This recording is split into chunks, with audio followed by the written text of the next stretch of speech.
Kita lanjutkan bacaan kita dari suratul Baqarah. Ada dua ayat yang kita baca tadi, ayat 248 dan 249. Dua ayat ini, jamaah sekalian, adalah bagian dari kisah kaum Bani Israel yang dipimpin oleh seorang nabi akan menghadapi musuh mereka.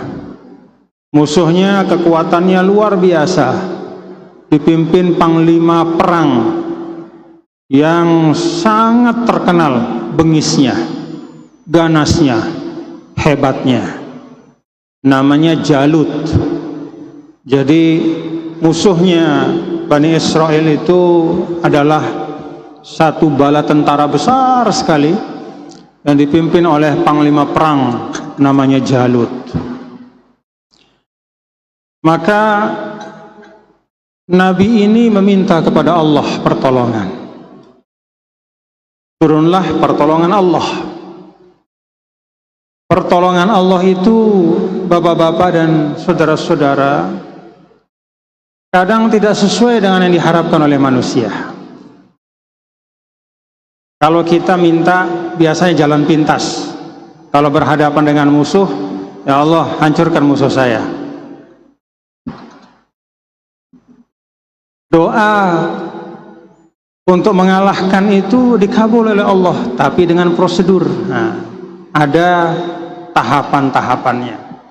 Maka ujian dari Bani Israel itu bukanlah pada kalahnya musuhnya, tapi bagaimana mereka mengikuti tuntunan dan proses yang Allah Subhanahu wa Ta'ala telah tetapkan. Nah, di sini pelajarannya kepada kita juga, bapak-bapak saudara, ya, bahwa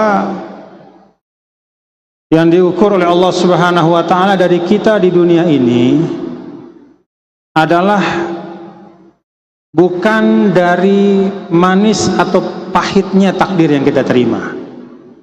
Jadi kalau orang dapat takdir yang baik-baik, itu belum tentu dia selamat di akhirat nanti. Sama dengan orang yang dapat musibah banyak, belum tentu itu artinya orang yang celaka. Cobaan atau ujiannya adalah bagaimana kita menempuh proses itu. Jadi kalahnya musuh Bani Israel ini sudah ditakdirkan oleh Allah. Maka pertanyaannya bukan tentang bisa mengalahkan atau tidak, pasti akan kalah mereka. Pertanyaannya adalah bagaimana Bani Israel itu bisa mengikuti tuntunan Allah, mengikuti langkah-langkah yang Allah tetapkan, ya, dengan keistiqomahan. Maka datang ujian pertama. Nah, sudah kita baca di ayat sebelumnya, ya. Di ayat sebelumnya itu Allah menyampaikan melalui nabinya, sampaikan kepada mereka bahwa aku telah menetapkan seorang yang biasa-biasa saja, namanya Tolut. Yang namanya Bani Israel itu masyarakat yang sangat hierarkis. Jadi ada elitnya, ada rakyatnya. Yang elit itu tidak boleh jadi, yang rakyat tidak bisa jadi elitnya. Termasuk yang elit itu tokoh-tokoh agamanya. Makanya di kalangan Yahudi atau Bani Israel itu yang namanya Taurat itu tidak bisa dipelajari oleh sembarang orang. Jadi kitab sucinya itu hanya boleh dibacakan oleh para rabinya, oleh para pemimpin agamanya. Kalau umatnya hanya sebatas mendengar, menyimak dan mengikuti arahan dari pemimpin agamanya. Nah, kalau Islam tidak, ya. Jadi al-Islam itu kitabullah ini maftuhun lil jami'. Jadi Al-Quran kita ini siapapun, ya, bisa mengambil manfaatnya. Kalau ada orang biasa tapi dia lebih rajin baca Al-Quran, maka dia akan lebih dicintai oleh Al-Quran dibanding orang yang alim misalnya tapi nggak pernah baca Quran. Orang yang istilahnya tokoh agama tapi tidak pernah membaca Al-Quran atau jarang dia khatam Al-Quran. Maka orang biasa yang setiap hari meluangkan waktunya untuk membaca Al-Quran, dia akan lebih dicintai oleh Al-Quran. dan akan lebih mudah mendapatkan syafaatul Quran. Nah, jadi ditetapkan oleh Allah, kita baca di ayat sebelumnya, beritahu mereka, saya tetapkan pemimpin untuk menghadapi pasukannya Jalut itu, saya tetapkan seorang yang namanya Tolut. Maka kita baca di ayat sebelum ini, marah-marah mereka. Ya. Penguasa-penguasa dan pembesar-pembesar itu marah. Siapa Tolut ini? Mereka mengemukakan dua hal untuk menolak Tolut. Yang pertama, nasabnya nggak cocok. Dia bukan orang keturunan pemimpin. Dia bukan termasuk kaum elit. Dia hanya orang biasa. Yang kedua, dia nggak punya uang. Kami ini punya uang banyak. Maka Allah balas dengan dua sanggahan. Allah terangkan apa yang Allah katakan untuk menjelaskan kenapa dia memilih Tolut, ya, secara zohir, ya.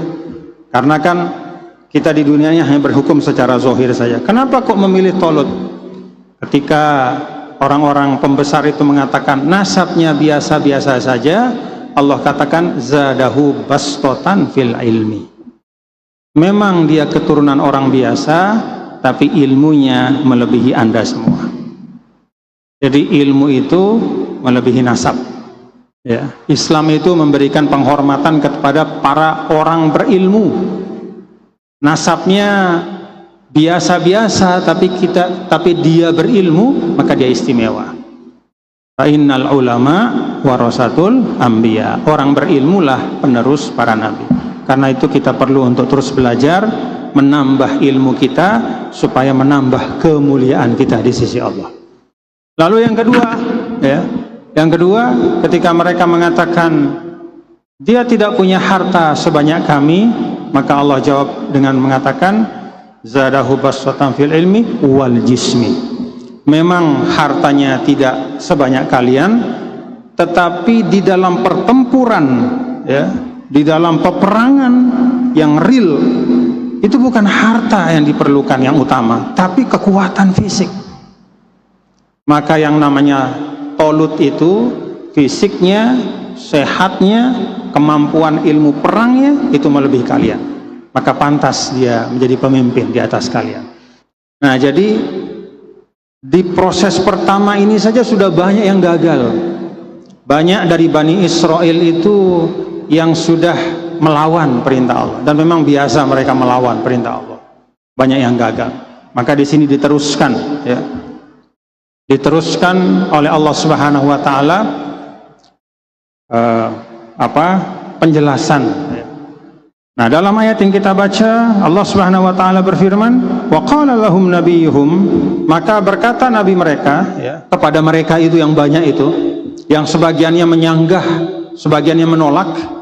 Wa qala lahum nabiyuhum inna ayata mulkihi, sesungguhnya tanda dari kepemimpinannya Tolut atas kalian.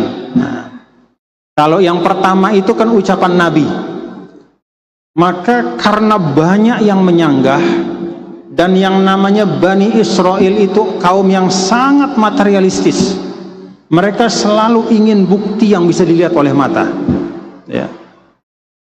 Contoh ketika Nabi Musa, ya, di ayat yang lain menyampaikan tentang wahyu, mereka mengatakan kami mau beriman kalau sudah melihat Allah.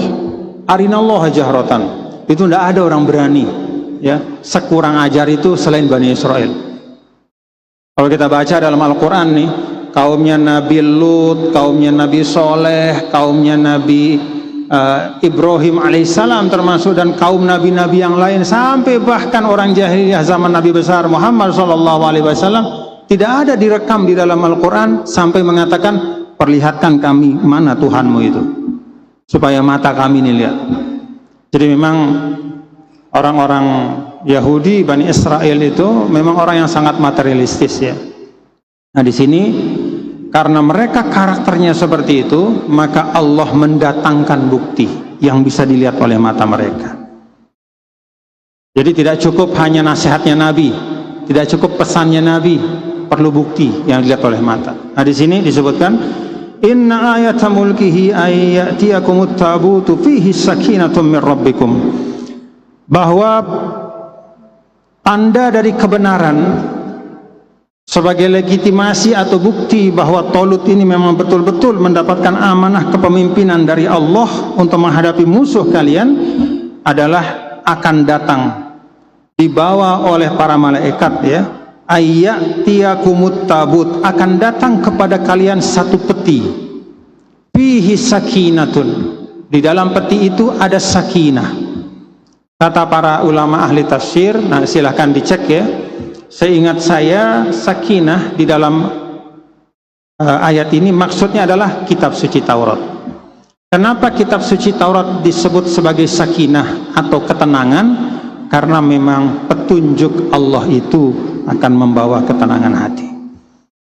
Jadi bukti dari Talut itu Allah mendatangkan, ya, sampai Allah mendatangkan satu peti yang di dalamnya itu ada kitab suci Taurat, wa baqiyatum, ya, wa baqiyatun, dan sisa mimma taroka, dari apa yang ditinggalkan alu Musa wa alu Harun. Jadi ada beberapa peninggalan dari masa Nabi Musa alaihissalam, masa Nabi Harun.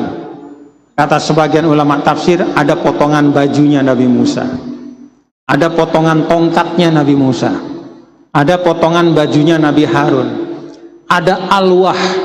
Alwah itu potongan-potongan dari lempengan wahyu yang diberikan kepada Nabi Musa alaihissalam ketika dia munajat di Tur Sina selama 40 hari 40 malam.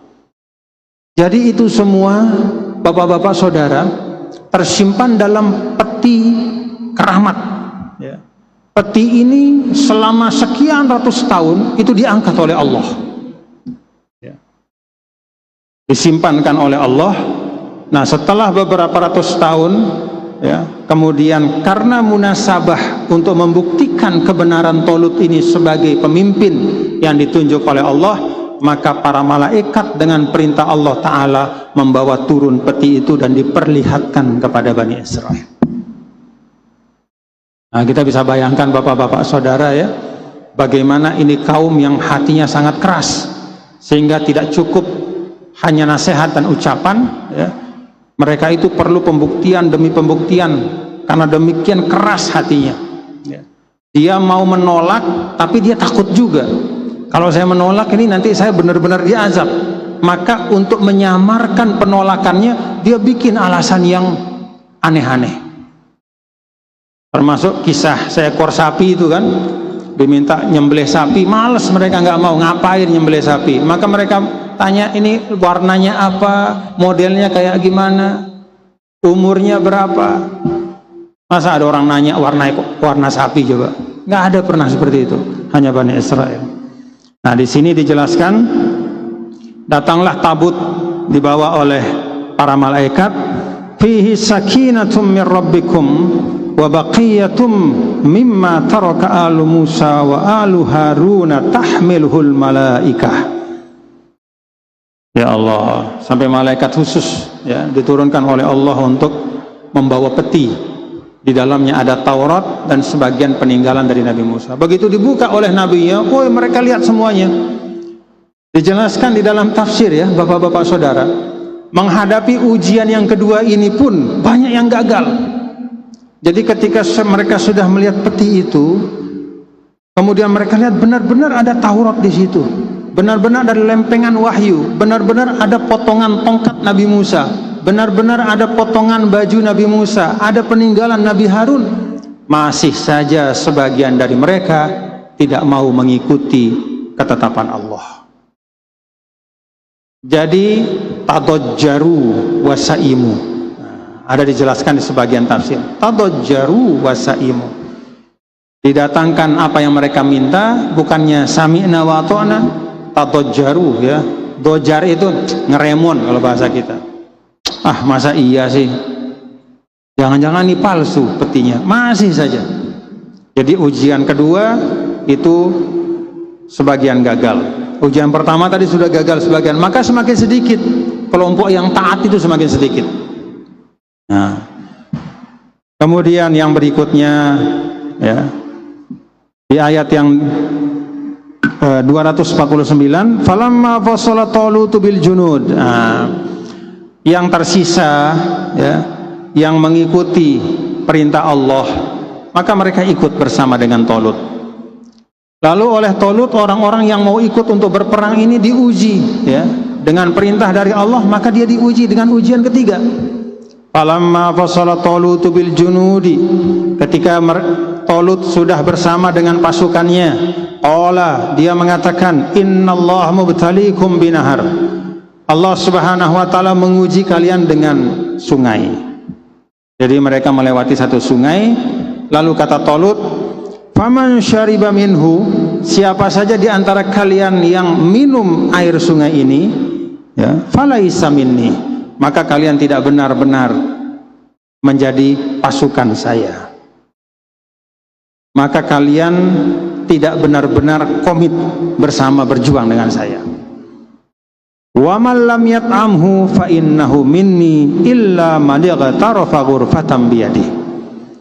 Dan siapa saja yang tidak meminumnya, fa innahu minni, itulah yang betul-betul menjadi bagian dari pasukan saya. Illa man ightarafa ghurfatan biyadihi, kecuali kalau hanya mengambil satu apa bahasa kita tuh, satu gurf, mandi gatarafa gurf, satu apa nih kalau kita ngambil pakai tangan air, satu apa ini terjemahannya apa nih, seciduk, ciduk, kecuali yang mengambil seciduk. Artinya apa?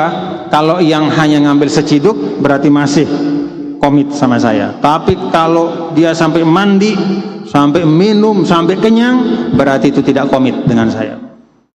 Ternyata bapak-bapak, ini belum ketemu musuh, ini masih perjalanan.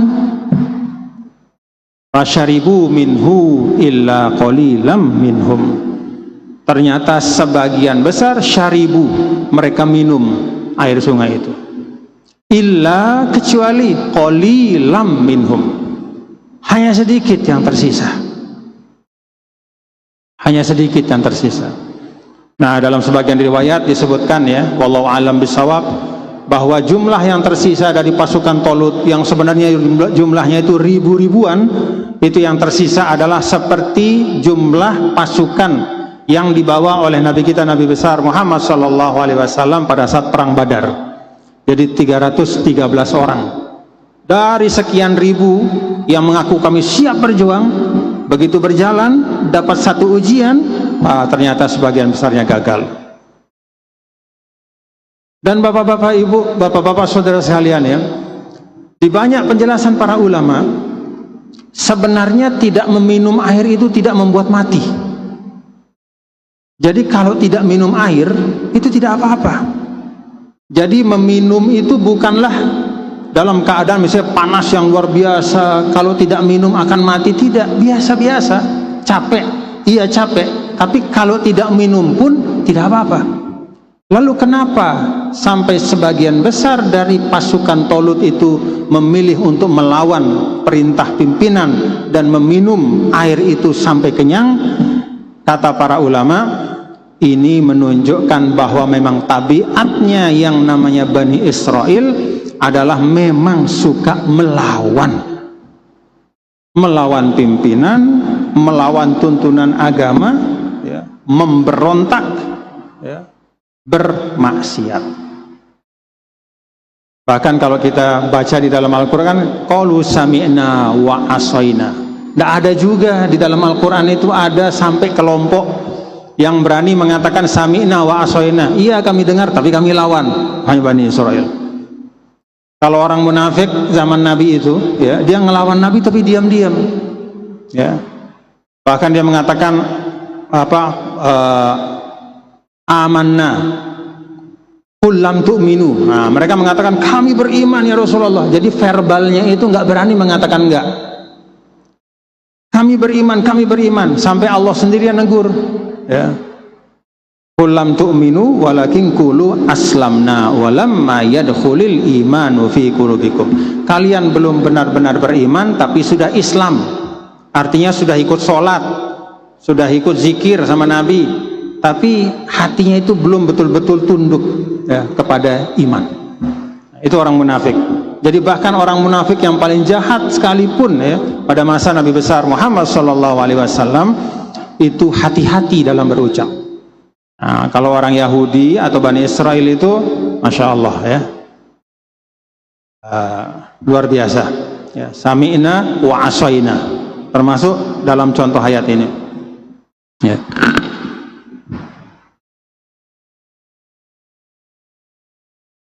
Falamma jawazahu huwa alladhina amanu ma'ahu qalu la taqata lana al-yawma bijalut wa junudi. Nah, bapak-bapak saudara sudah bisa bayangkan ya, dari pertama ujian pertama, ujian kedua, ujian ketiga, tersisa hanya beberapa ratus orang saja. Yang tersisa beberapa ratus orang ini saja ya, masih saja ada keraguan di hati mereka. Nah, ini ditulis dalam ayat ini.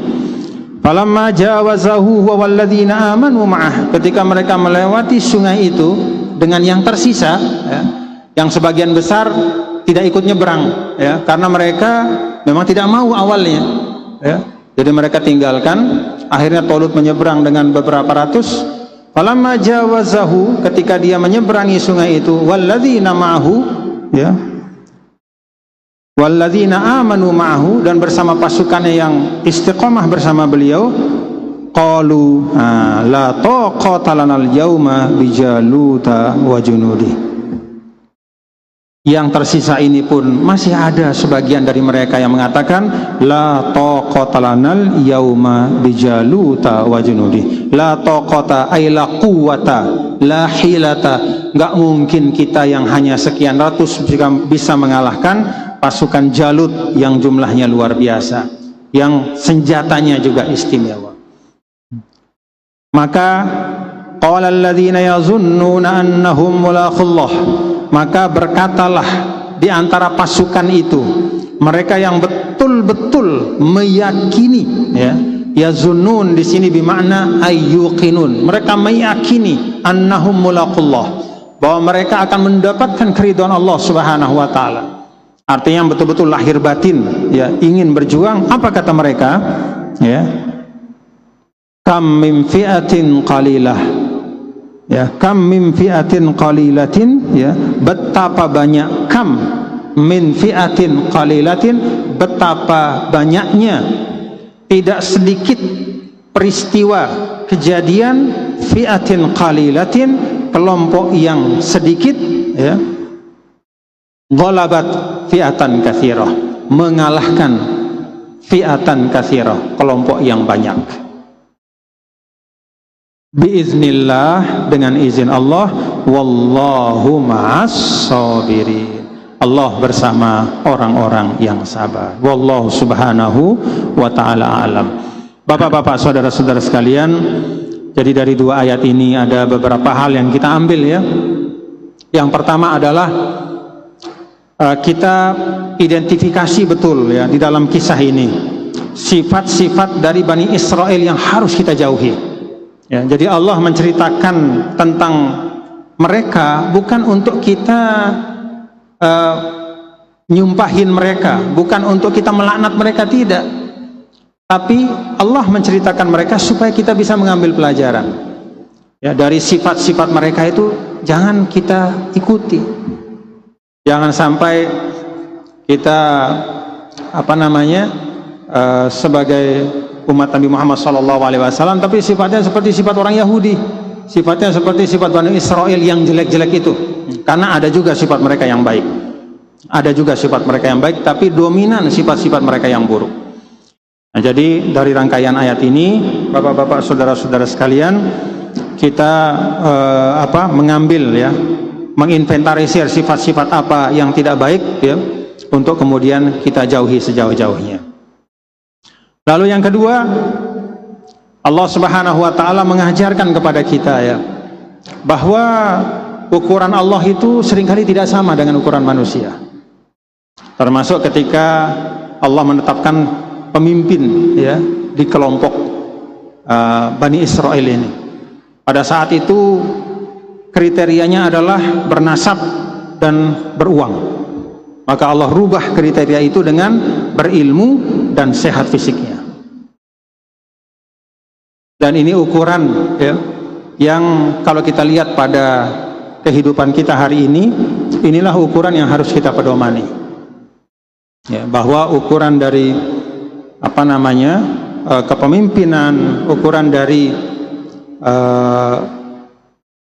standar dari kemuliaan dan kebaikan ya, itu salah satu diantaranya adalah zadahu bastatan fil ilmi ya, termasuk juga wal jismi. Jadi ada ilmu.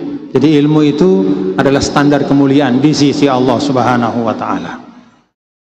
Kemudian yang ketiga yang bisa kita ambil dari ayat ini adalah bahwa bapak-bapak, saudara-saudara sekalian, Al-Quran ya, Al-Quran ini kalau kata Syekh, ada penulis Mesir namanya Abbas Mahmud Al-Aqad ya. Jadi Mahmud Al-Aqad itu seorang sastrawan Mesir yang luar biasa.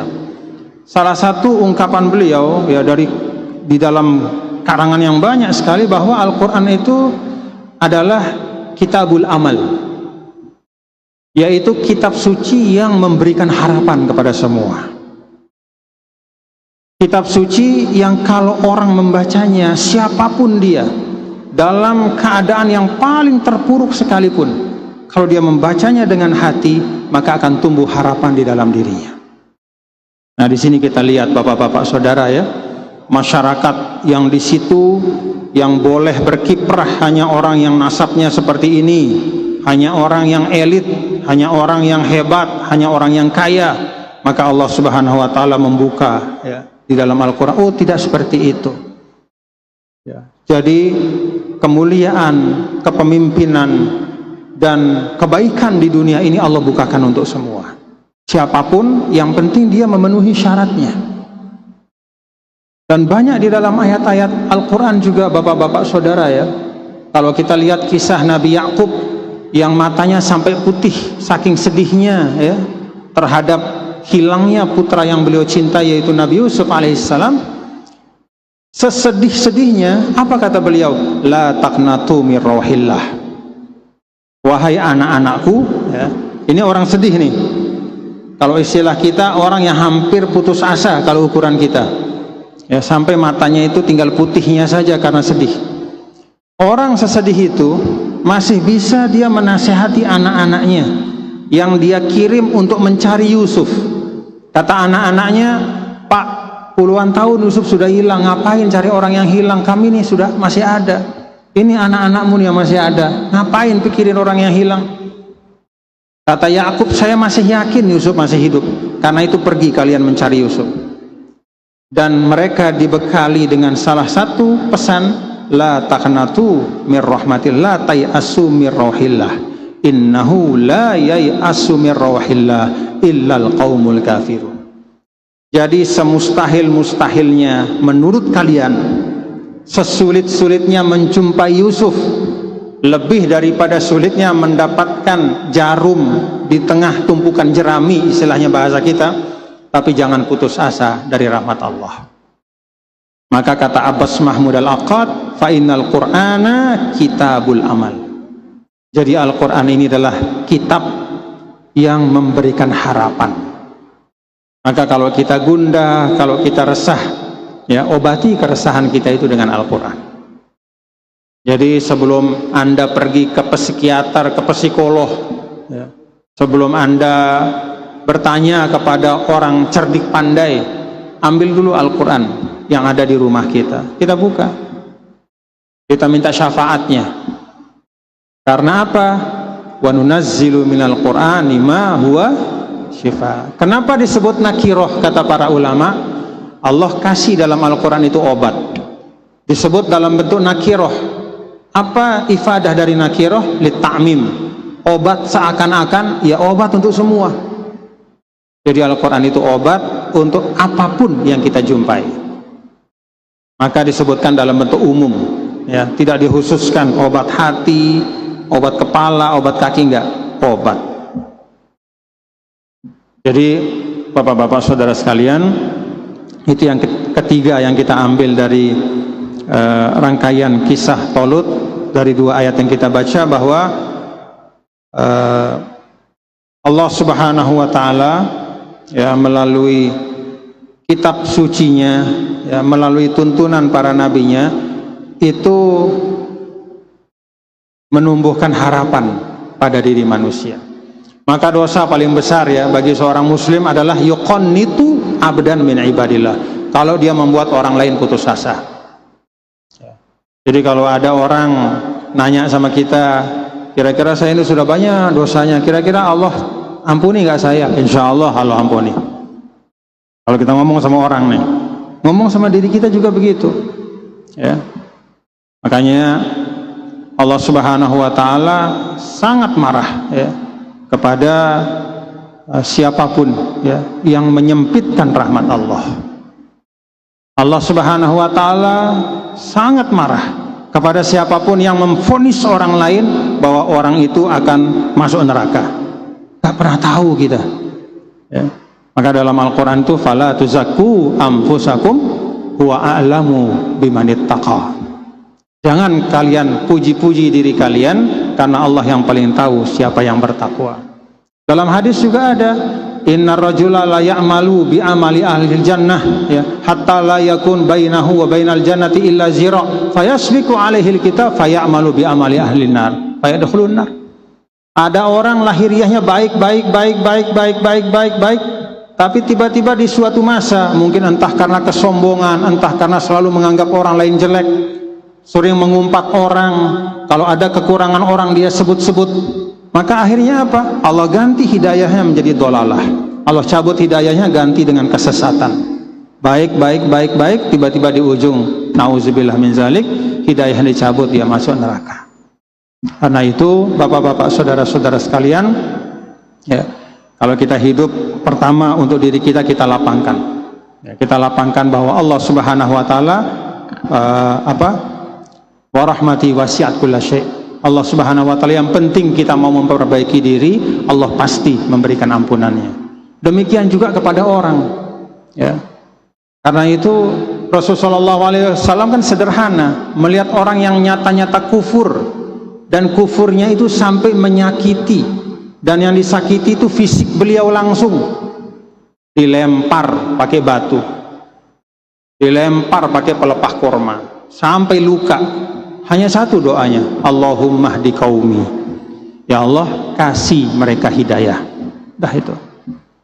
Jadi bapak-bapak saudara-saudara sekalian, kisah Bani Israel, kisah Talut ini juga menggambarkan semangat Al-Quran, ya, menggambarkan pesan dari Allah yang ada di dalam Al-Quran, di dalam Taurat, di dalam tuntunan agama, ya, bahwa agama itu membawa harapan, agama itu membawa rahmat, agama itu membawa kebaikan. Wallahu a'lam bishawab. Bapak-bapak saudara-saudara sekalian, kita baca Fatihah untuk, tadi sebenarnya saya ingin kita sholat gaib, ya, tapi lupa tadi, rupanya diumumkan. Kita baca Fatihah untuk saudara-saudara kita yang menjadi korban, ya, dari bencana banjir di Aceh, di Sumatera Utara dan Sumatera Barat. Annallahal karim taghashahum birahmatihil wasi'ah wa yarhamuhum wa yaghfir dzunubahum wa yu'li darajatihim wa iyana fil jannah bisri asraril Fatihah. A'udzubillahi minasyaitonir rajim. Alhamdulillah. Ar-Rahmanir Rahim. Ya Allah. Waladdallin, amin. Ya bapak-bapak saudara-saudara sekalian, fainal ahdasa ibratun, semua peristiwa itu pelajaran buat kita semua. Ya, kita di NTB alhamdulillah, ya, tidak ada yang seperti di Aceh, di Sumatera Barat, di Sumatera Utara, dan di beberapa tempat lain, ya. Kalau kita lihat sekarang sudah mulai ada banjir-banjir di Jawa Barat, di Tangerang, di Sukabumi, di mana-mana, ya. Kita berdoa mudah-mudahan di tempat kita tidak ada seperti itu. Dan ini pelajaran, ya bapak-bapak saudara-saudara sekalian, Yang Allah Subhanahu wa taala minta dari kita ya terhadap bumi Allah ini sederhana. Apa yang Allah minta dari kita terhadap bumi Allah ini? La tufsidu fil ardi. Jangan bikin kerusakan. Jadi sederhana sekali. Allah tidak minta muluk-muluk, jangan dirusak. La tufsidu fil ardi ba'da islahiha. Apalagi kalau kita renungkan kan kita sebagai manusia ini adalah khalifatullah ya. Khalifah itu artinya mandatarisnya Allah. Kita ini mandatarisnya Allah. Arti mandataris itu kita diberikan pesan, kita diberikan mandat, kita diberikan amanah oleh Allah Subhanahu wa taala, dan amanahnya sederhana untuk bumi Allah ini, jangan dirusak. Karena itu kalau terjadi demikian banyak kerusakan, itu artinya adalah kita sebagai mandataris Allah di bumi Allah ini tidak amanah menunaikan mandat, pesan dan amanah dari Allah Subhanahu wa taala. Kalau kita lihat ya bapak-bapak, saudara-saudara sekalian, Nabi kita, Nabi besar Muhammad sallallahu alaihi wasallam ya, dengan ungkapan-ungkapan yang sederhana itu mengingatkan kita pentingnya kita memelihara bumi Allah ini. Kenapa? Karena bumi Allah ini tidak akan diganti oleh Allah kecuali hari kiamat. Yauma tubaddalul ardu ghairal ardi was samawat. Jadi bumi itu ya satu, hanya ini nih tempat kita tinggal nih sekarang. Nggak akan ada istilahnya expired kemudian Allah ganti. Seperti misalnya kalau kayak mobil, kalau apa rusak lalu kemudian dibikinin baru ganti, kita naikin lagi, nggak ada. Yauma tubaddalul ardu ghairal ard, bumi akan diganti nanti ketika hari kiamat. Maka Rasulullah SAW kan pesan kepada kita ya, bahkan dalam sebuah hadis sahih, man apa katanya, man qata'a sidratan ya, sawwaballahu wajhahu finnar. Siapa yang memotong pohon ya, jadi pohon disebut sidrah. Sidrah itu biasanya di padang pasir tempat orang bernaung ya. Kalau ada orang berjalan capek, dia bernaung di bawah pohon. Siapa yang memotong pohon tempat orang bernaung ya, tempat orang melepaskan lelah, sawaballahu wajhahu finnar, Allah akan masukkan dia ke dalam api neraka. Ini motong pohon, satu pohon, apalagi yang motong satu hutan ya, siap-siap aja nanti satu pohon. Dan ini Rasulullah SAW bicara tentang satu pohon yang memberikan kemanfaatan ya, bagi orang yang sedang musafir. Maka bagaimana dengan ribuan pohon atau satu hutan yang isinya ratusan ribu pohon yang memberikan perlindungan bukan kepada 1, 2, 3, 4, 5, 10 orang, tapi kepada seluruh masyarakat dan seluruh umat. Seluruh masyarakat, seluruh umat, ratusan ribu orang yang bergantung dari hijaunya hutan itu. Dia menahan air supaya tidak banjir. Kalau itu dipotong, maka itu berlipat-lipat dari apa yang Nabi kita, Nabi besar Muhammad sallallahu alaihi wasallam sampaikan. Dan karena itu bapak-bapak saudara, salah satu bentuk sedekah ya, salah satu bentuk sedekah yang eksplisit disampaikan oleh Nabi kita, Nabi besar Muhammad sallallahu alaihi wasallam adalah apa yang beliau sampaikan dalam hadis beliau, ma min muslimin yagrisu gorsan aw yazra'u zar'an fayakulu minhu qairun aw insanun aw bahimatun illa kana lahu bihi sadaqah. Tidak ada seorang yang menanam satu pohon atau bercocok tanam lalu ada seekor burung atau seorang manusia atau seekor hewan yang mendapatkan manfaat dari apa yang dia tanam kecuali itu jadi sedekah. Para ulama menyebutkan hadis ini istimewa bapak-bapak saudara karena redaksinya itu memang menunjukkan menanam secara umum ya. Yagrisu gorsan, yagrisu itu menanam pohon, baik pohon itu bisa kita manfaatkan secara langsung atau tidak, pokoknya menanam pohon. Kalau pohon yang kita ambil hasilnya itu namanya yazra'u, disebutkan di hadis ini. Tapi yagrisu duluan, lalu berikutnya baru yazra'u. Kalau yagrisu, menanam sembarang pohon. Kalau yazra'u, bercocok tanam. Jadi kalau nanam padi itu yazra'u, ya. Kalau tanam jagung itu yazra'u, karena itu bercocok tanam, memang hasilnya mau kita ambil.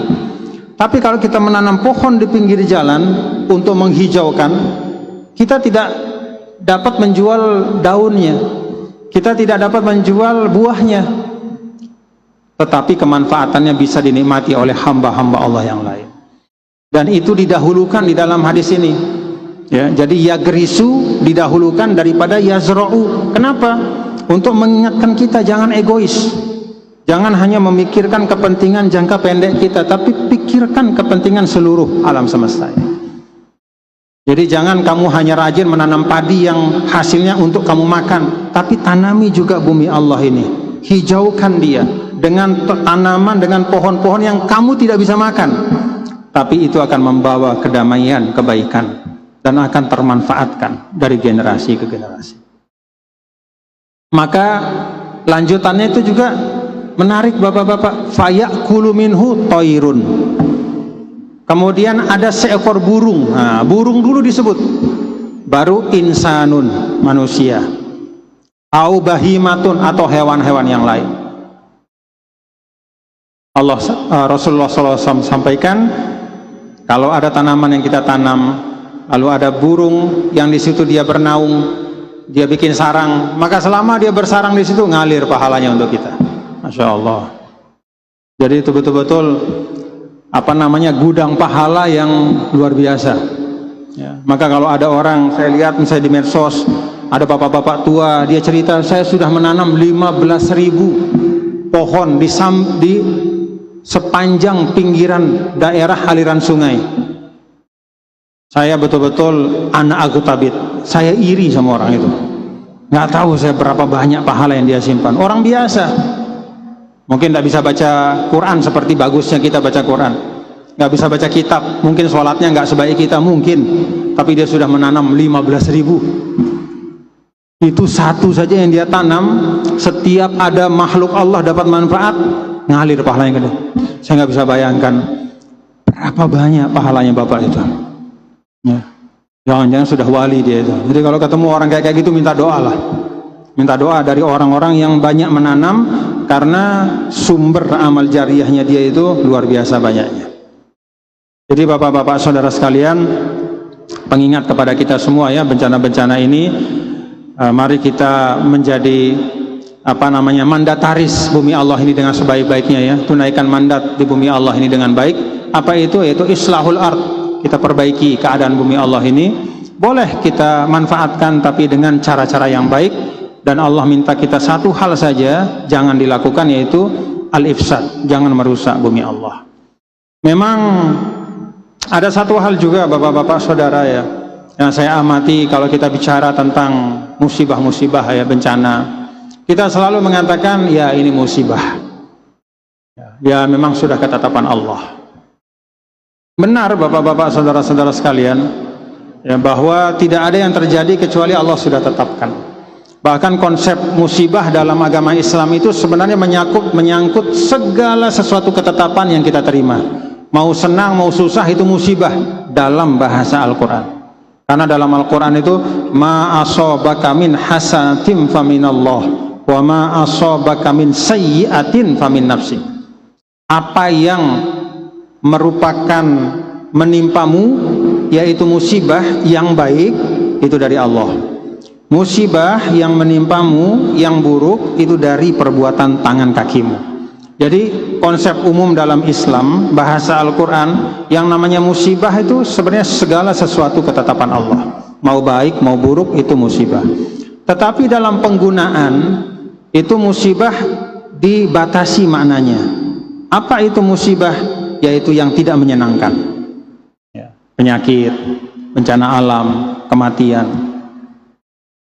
Jadi kalau ada bahasa ya ini memang namanya sudah musibah, benar secara hakiki yang menimpa kita termasuk banjir yang ada itu memang musibah. Tetapi kita juga diajarkan ya, bahwa setiap musibah itu dicari sebabnya dan dikejar pertanggungjawabannya. Yang namanya mati musibah. Kalau matinya wajar, ya selesai. Mati sakit di tempat tidur, periksa-periksa, ya memang sudah meninggal, sudah ajalnya selesai.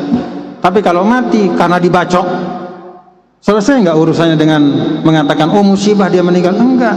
Kejar yang bacok itu, tangkap dia, bawa dia ke pengadilan, hukum penjara dia. Musibah satu hal, tetapi Allah juga meminta kita untuk setiap musibah itu sebabnya harus diketahui, dan siapa yang bertanggung jawab harus mempertanggungjawabkan perbuatan. Karena itu ada di dalam Al-Quran, wassariqu wassariqatu faqta'u aydiyahuma. Yang namanya pencuri, potong tangannya. Orang kecurian, ya musibah juga gitu. Tapi kan disuruh kita nangkap pencurinya.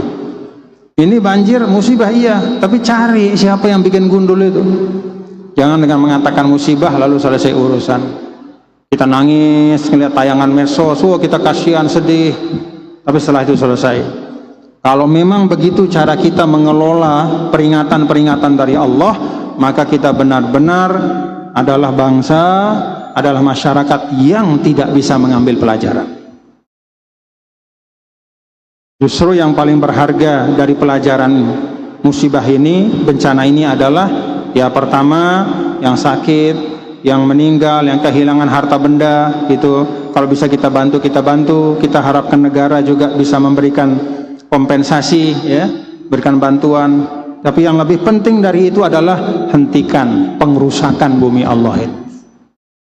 Hentikan pengrusakan bumi Allah ini, dan siapa yang bertanggung jawab terhadap terjadinya bencana itu, ya, yang menjadi sebab sehingga terjadinya bencana itu, harus mempertanggungjawabkan perbuatannya di depan hukum.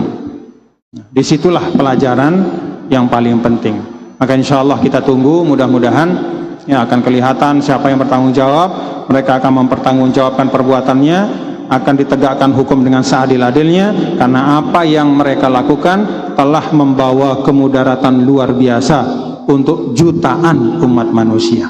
Allahu a'lam bishawab. Assalamualaikum warahmatullahi wabarakatuh.